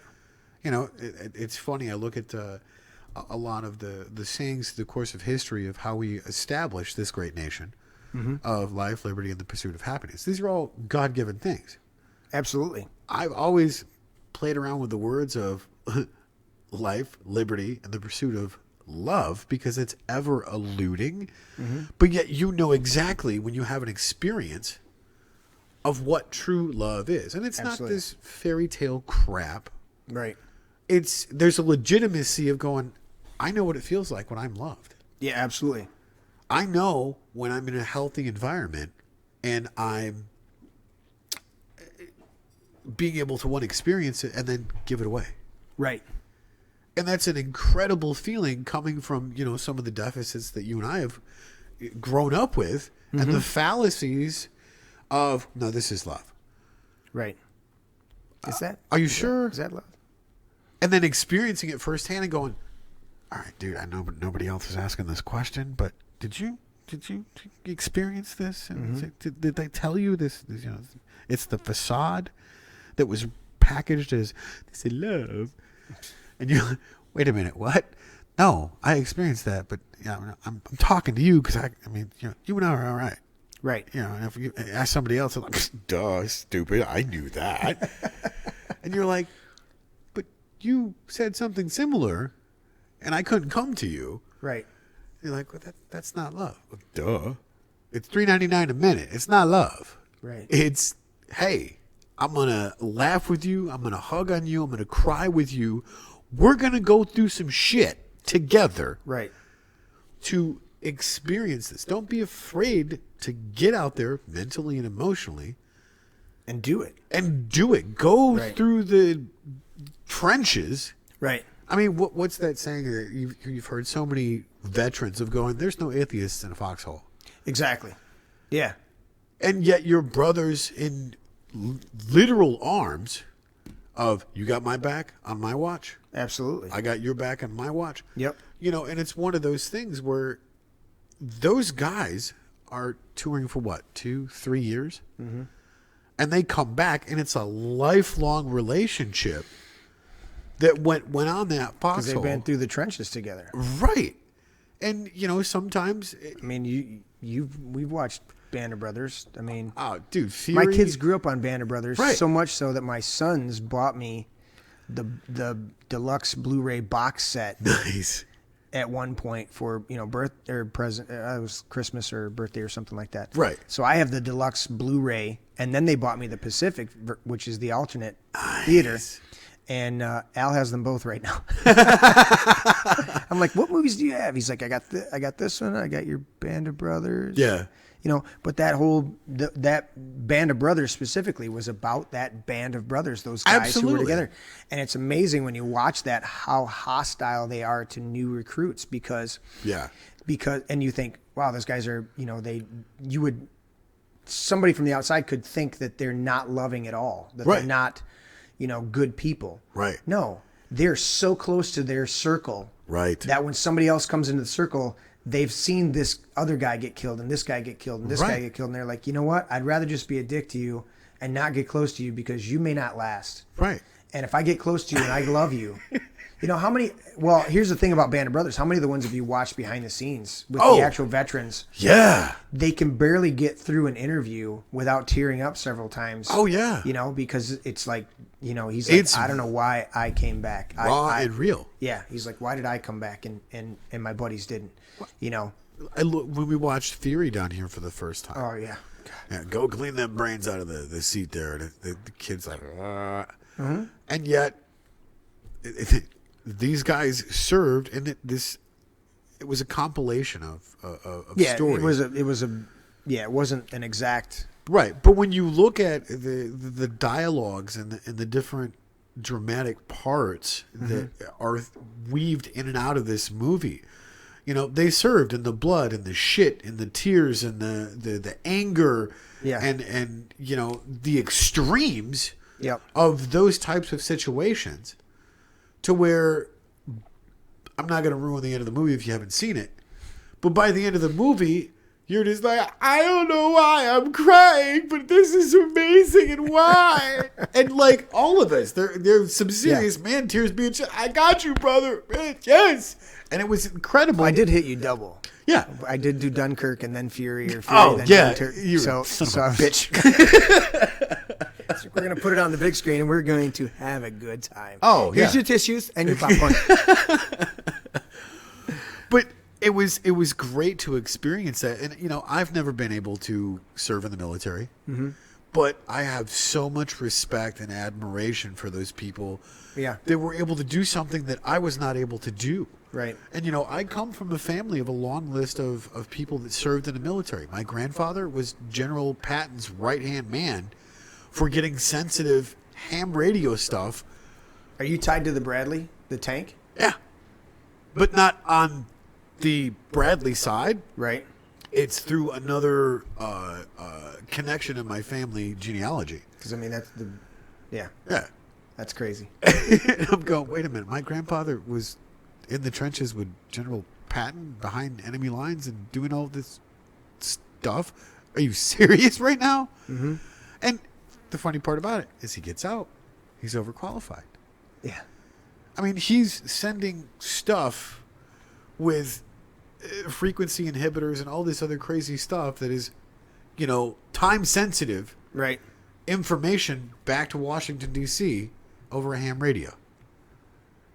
In 1943, 44. And I'm going, this is insane. And yet, you know, I remember my grandmother reading some of his journals and diaries and letters that he sent. You know, today we had to bury another brother. Yeah. And I'm not talking anymore about that. Right. And that's like, man, that is so raw. To go, we had to bury another brother. Yeah. And it's like, I think you know, look at our circle of people where it's like, we're living forever because I can't deal with the loss of a brother. Right. I mean, it's intense. We haven't had to endure the conflicts, and right. my only detractor with the current soldiering is they've been so conditioned to this different mindset. Right. I'll put it that way. And they're being thrown into theaters that we really ultimately have no reason or have no, you know, when you're dealing with World War II and World War I, I mean, there's validity there. When you deal with the Revolutionary War, absolute validity. Absolutely. When you deal with some of the things in the Civil War, you know, there was a lot of loss of life. Brothers against brothers. Brothers against brothers. Well, we've written a couple songs on that. Right. But there's validity in that as well. Right. But at the same time, you know, and then we look at a lot of the conflicts since then, and I go, they're conflicts for the sake of conflict. You know, they're not. We're not. You know, when we're still dealing with Iraq 12, 13 years later, and you go, right, what are we doing here? Because this is just perpetuating war because we need to sell, you know, a couple more $1 billion aircraft and stuff like that. But at the bottom line, I would never disparage the soldier himself, even though I can disagree with the conflicts that they've been sent into. You know, I mean, we've got buddies that have served. Yep. and I've got connections with people, and I always look at them and go, thank you. Absolutely. Thank you. Now, I don't necessarily agree with where they sent you. Right. Because the military industrial complex is pulling their shit. Right. But at the same time, you were honorable. Right. You were a man who took up arms and went there. I'd rather our troops came home and defended our border. Pull them back from every base around the world and just defend our border. Well, and that's the unfortunate thing is some of our brothers in arms, and I say that with the utmost respect. Absolutely. I'm not on the same level as them. The sign says, right, we support our troops. Some of them go over there and they don't come back, and I don't mean the absolution of death. Right. I mean they go over there, they lose themselves, and they come back. Well, part of that's the theaters they're being sent into. Right. They're being asked to go into these theaters and remove the human element of interaction of enemy, kill. Carlin does the great thing where he says in World War I it was shell shocked, and then World War II it's what was the one in there? It was now it's PTSD or PTSD something. Right. It's post traumatic stress syndrome. Post-traumatic stress disorder. Yeah. And so he's like, it was shell shocked. It was literally, you're in the field of battle. You're seeing people get killed. You've got bombs going over your head. You got bullets flying over by your ear. And at a certain point, the psyche breaks. Yep. And he says, but now we've dehumanized it. Every time we've changed the terminology through each conflict, we've dehumanized it. And now these guys come back and they're like, I wake up with cold sweats screaming in the night because I'm hearing a bullet whistle by my head. Yep. He's like, you can't be over there. And then some of the other things that they're being asked to do in the field. I mean, they're actively looking for soldiers to be somewhat sociopath or psychopath because then they'll kill whatever on command. Yep. Instead of having humanity. Look at some of those guys in Vietnam, man. Yeah. Well, they said during they say during most conflicts, most guys don't hit their targets, not because they're not well trained. Right. And not because they can't. It's because they're still human beings. Because they're human beings, and they looking down that scope, or they're looking down the sights of their rifle, and they're seeing another person, and and that goes back to what we're talking about is at the end of the day, it's our humanity. Right. In our humanity, there's always that root, because it's God given, that root element of love. Right. Is always at the core in there, but everything, kids bling. Yeah, I mean, you got church leadership molesting kids. You've got, you've got government doing all sorts of shenanigans. I mean, just bullshit. Right. I say shenanigans and be nice, but it's the straight up bullshit that they do. Child Protective Services, when they're in a racket where they're basically getting paid to go and seize kids and then ship them out. Yeah. It's like, dude, that's real. That's real shit. And I go, what is all of that? And then I was thinking about it when we were talking about all this stuff about the affection. When we really got into the affection, I was thinking about how much everything in this world from the negative side tries to pervert affection. Absolutely. So that it is appropriately. They try to pervert that so that good, proper affection is sullied. Oh, yeah. That we've got to sit here and give the full story of how we hugged each other because we don't want you to think that, it's like, dude, really? Right. They're trying to anytime something comes up, they're trying to pollute, they're trying to influence that good stuff to make. How do you twist that into something perverted and sexual? Right. Every time I say something, it's like that doesn't fit. No. But that's their mindset, is to twist, and that's a lot of times lighthearted and joking. But, of course. But there's an element, that huge element of negativity that's trying to influence that and push that agenda so that good, proper affection with kids, with each other, with it gets. It's trying to get it twisted. There's one scripture that says, to the pure, all things are pure. Right. But to those who are corrupted, nothing is pure. Right. And so when we're pure, we still feel the necessity to explain to people and go, it was the proper hug. You know, I mean, there's church hugs, dude. Of course. For you've been taught the church hug. No, for ladies, when you hug them, you hug, like this and stuff like that. We've all gone through the etiquette of those things because it's been perverted over here. Absolutely. You know what I'm saying? And of course, you've got people that have ulterior motives and stuff like that. Yeah. But when we're operating in real love, yeah, and that's amazing when we talk about soldiers and stuff like that, that they want a certain type of soldier that is has lost part of their humanity. Right. And they drive, and they, the guys that don't come back, they come back physically, but they don't come back. Yeah. Their humanity has been. It hurts to have any sort of intimate interaction because that was left over there. Right. Unbeknownst to them, a lot of the times where it's like, just a, hey, brother, I'm going to touch it. Oh, right. Hey, no. Which is a contrast, isn't it? When we watched 300, right? And they were ingrained in. Now that society was hardcore. Oh yeah. But at the same time, the passion and the love relationships. Right. It was just as important as going to war. It was like absolutely. They were warriors and lovers. Right. And they didn't lose their. From the portrayal of the movie, which they did a pretty good job researching it, but they didn't lose their overall humanity. No.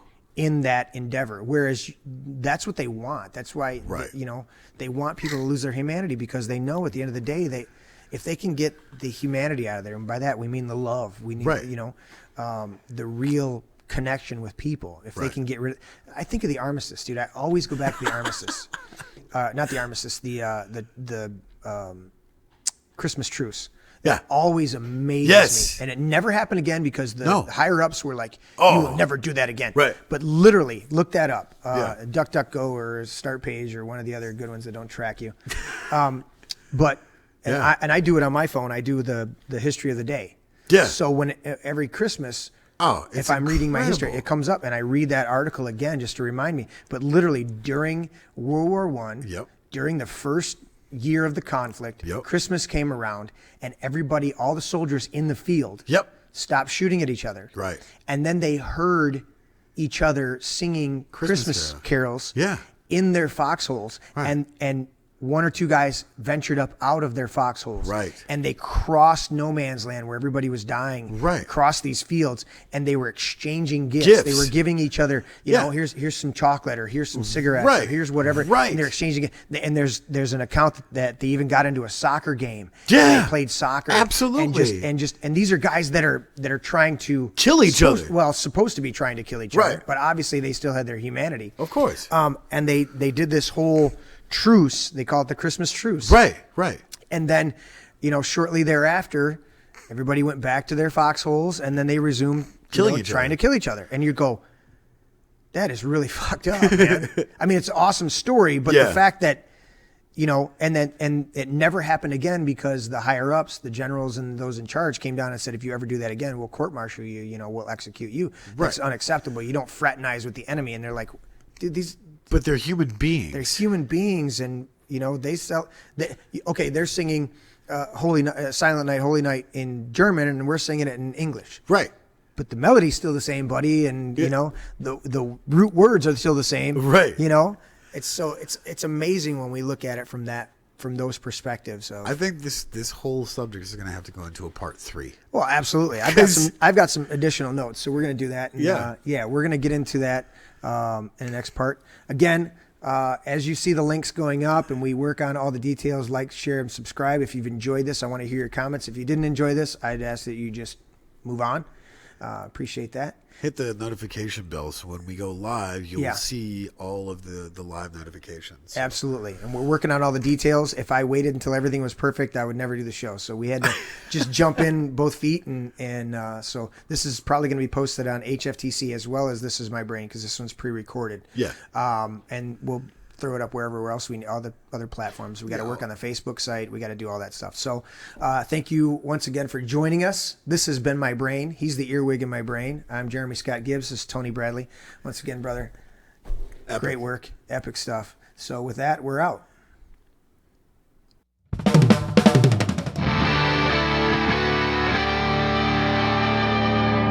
This is My Brain. Dad, that's an egg. Yeah, that's an egg. Honey. Dude. That's an egg. Seriously. Yeah. That's an egg. It's It's a metaphor. Yeah, but that's an egg. That's an egg. All right, Jeremy, I hate to break it to you. That's an egg.